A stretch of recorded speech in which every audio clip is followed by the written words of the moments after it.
D, wait for it, delightful. Check out the name tag. You're in my world now, Grandma. What's up, nerds, and welcome to my weekend review, where I come to you every Sunday with 3 entertainment stories that I personally find interesting, and then we discuss them down below. Now, also down below, you can find the articles that I read to bring you this video, and you can, read them for yourself, or just watch this video where I'm going to read them to you. Now, before I get started, I also want to say that if you like what I do here and you enjoy independent content here on YouTube, please consider subscribing to my channel. YouTube is always changing their algorithm, and small channels like mine, we always get shoved to the back of the line. So please ask that you like, share, and subscribe, and I thank you in advance. So now that we got that out of the way, let's get started on these 3 stories. So for my first story this week, this comes to you from Deadline. So it says, the original Beverly Hills Cop cast, Judge Reinhold, John Ashton, Paul Reiser, and Bronson Pinchot, I don't know how to say this, returning for Netflix Axel Foley movie. I just want to say I love Beverly Hills Cop. I'm excited for this. All right, so let's read this a little bit and get into it, if this would work. There is a picture of the 4 gentlemen right there. All right, so let's just go down a little bit more. Okay, so it says, Jesus. So it says, expect more banana in the tailpipe hijinks in Netflix's new Beverly Hills Cop Axel Foley, as the cast members from the original franchise are coming back, including Judge Reinhold, John Ashton's Detective Bill Rosewood, and Sergeant Taggart, sidekick cops to the Eddie Murphy character Paul Reiser, and Bronson Pinchot. I don't know if that's how you say his last name. Anyways, Reiser played Axel Foley's Detroit cop partner, Jeffrey Friedman, in the first 2 films, and Pinchot was the sassy art gallery salesman. Mark Mullally is directing off Bill Bial screenplay. Jerry Bruckheimer and Chad Oman are producing for Jerry Bruckheimer Films along with Murphy. EPs are Chrissy Hewitt Webster and Ray. Nobody cares about the EPs. Anyways, this sequel has a long line that's under wraps and a log line that's under wraps and is currently shooting in California, where it's getting 15.7 million's worth of tax credits. The first 3 Beverly Hills Cop movies, released in 1984, 1987, and 1994, grossed a combined of 616.2 million worldwide. Deadline first told you about the Paramount sequel getting a license with Netflix with an option for a sequel. Murphy previously made the Netflix movie Dolomite Is My Name, in which he portrayed that doesn't matter, Best Actor Music Comedy. Okay, so I just have to say, I'm happy that these gentlemen are returning. I love Beverly Hills Cop. I'm definitely going to be watching this. I love Paul Reiser. He's so great. And I can't wait to see all of these guys back in their respective roles. And I can't wait to watch this. Like I said before, I love Beverly Hills Cop. I was born in 1983, so 1984 is a little too early for me. But I watched all those movies, and I love them. I can't tell you how much I love those movies. You go back and you watch those movies today, and they still hold up, in my opinion. They're funny. They're well written. They're well acted. I mean, who doesn't love Eddie Murphy? Come on, you guys. So it just really is happy that they're getting the whole crew back together, and not just one person then just throwing a whole bunch of new faces in there. It's always good to bring back the old crew and everything. So that is my first story of the day. So for my second story of the day, and this one is quite exciting also, in some news. So it looks like they've found their Fiyero for the movie Wicked. So this comes to you from the Hollywood Reporter. And it says, Wicked director Jon M confirms Bridgerton star Jonathan Bailey has been cast. Bailey will star alongside the previously announced Ariana Grande and Cynthia Erivo in the Universal film. He's very handsome. I'll give you my thoughts on the movie in just one second. Let me just read through some of this article. And then, yeah. So Bridgerton star Jonathan Bailey has been cast opposite Ariana Grande and Cynthia Erivo in the upcoming Wicked movie. Hold on, this movie that's playing, I want you guys to watch it while I'm doing. Director Jon M confirmed Wednesday. Bailey is a recurring lead in the Netflix Bridgerton series, where he plays Anthony Bridgerton, and also appeared on stage most recently in the West End production of Mike Bartlett's play Cock. Okay.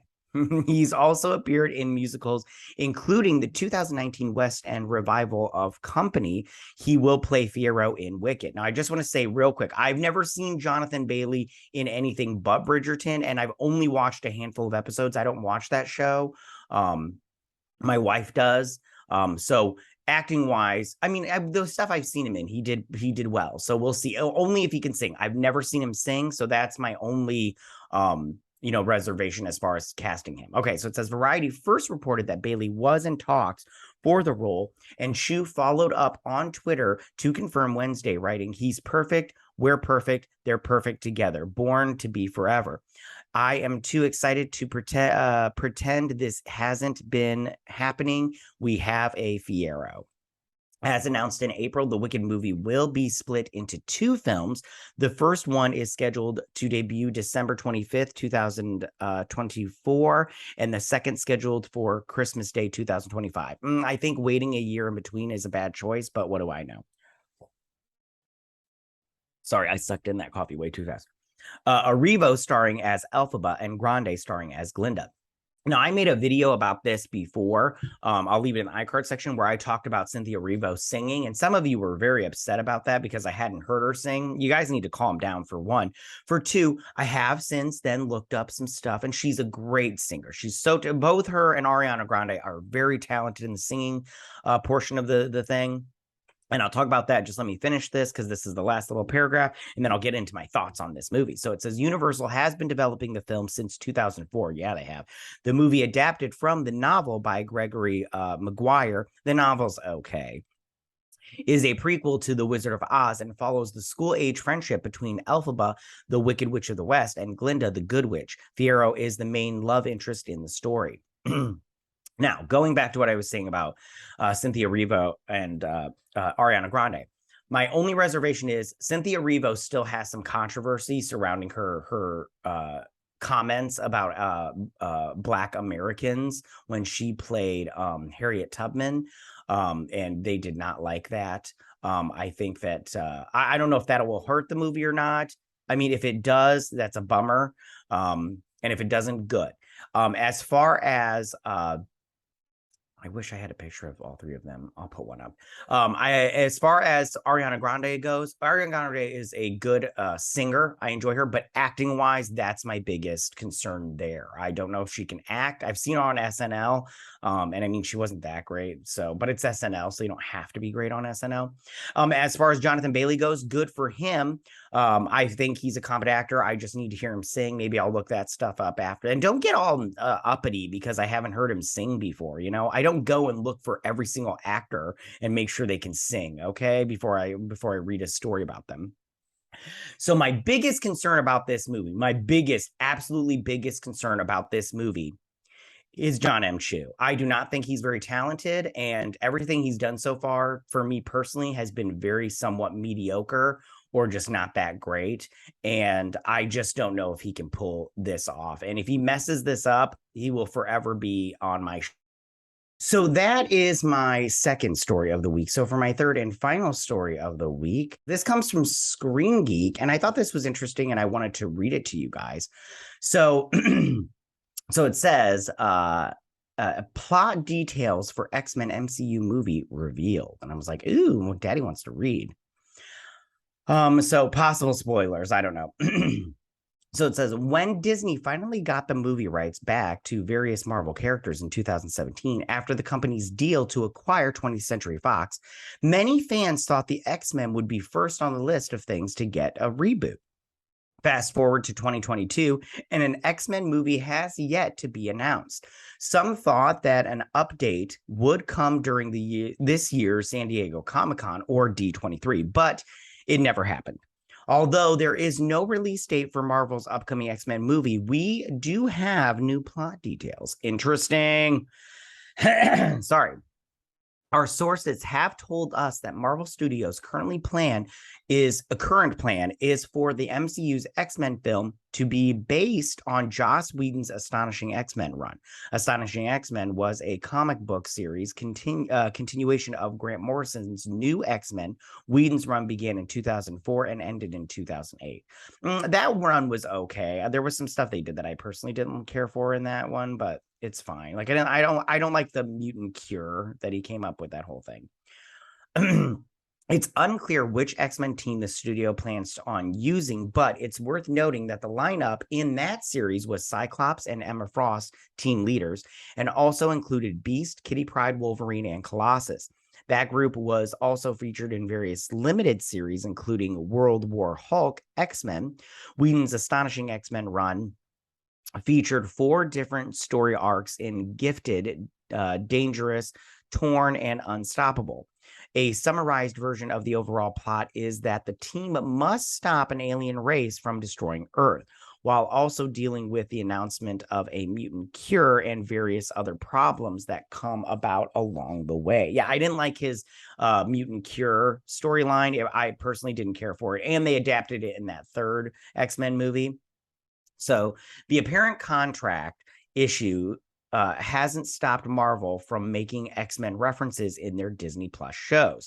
Though, as we've seen Easter eggs appear in The Falcon and the Winter Soldier and in She-Hulk, and that's grammatically not proper, and Miss Marvel revealed Kamala Khan as the MCU's first mutant. As far as more developments on the X-Men and everything Marvel Cinematic Universe related, we'll be sure to keep you posted on details. Okay. So now I have to say, first off, I mean, this really wasn't giving us too much of plot details. It's just saying, oh, they're going to adapt Joss Whedon's work. And you're like, okay.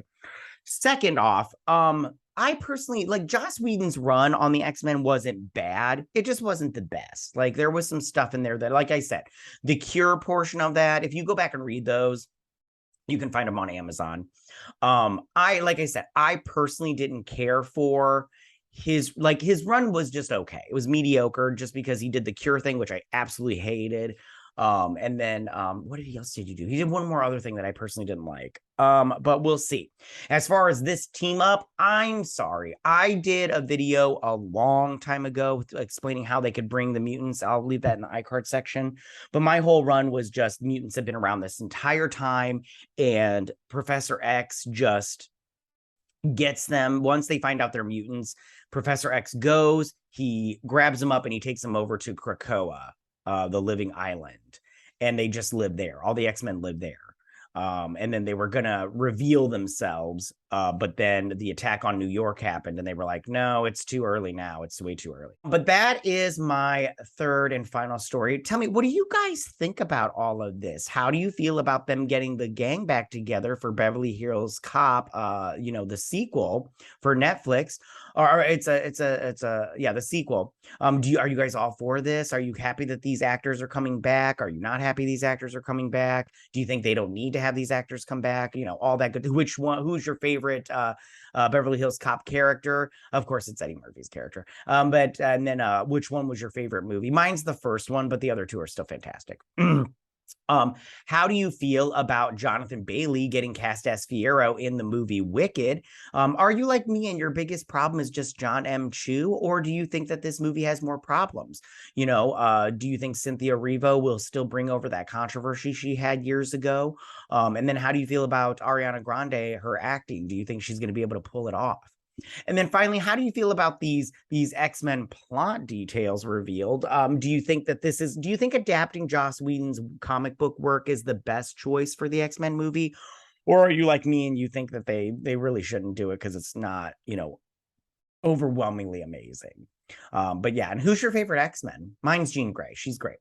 All right, you guys, well, tell me what you guys think. Go ahead and leave all your comments in that section down below. If you like this video, go and hit that like button. I won't mind. If you're new to my channel, please hit that subscribe button. I'd greatly appreciate it. And I will see you guys on my next week in review. You guys have a good week. Bye. Hey nerds, if you like this video, go ahead and click that Geek What icon and subscribe. And if you like this video, go ahead and join me every Sunday with my Week in Review.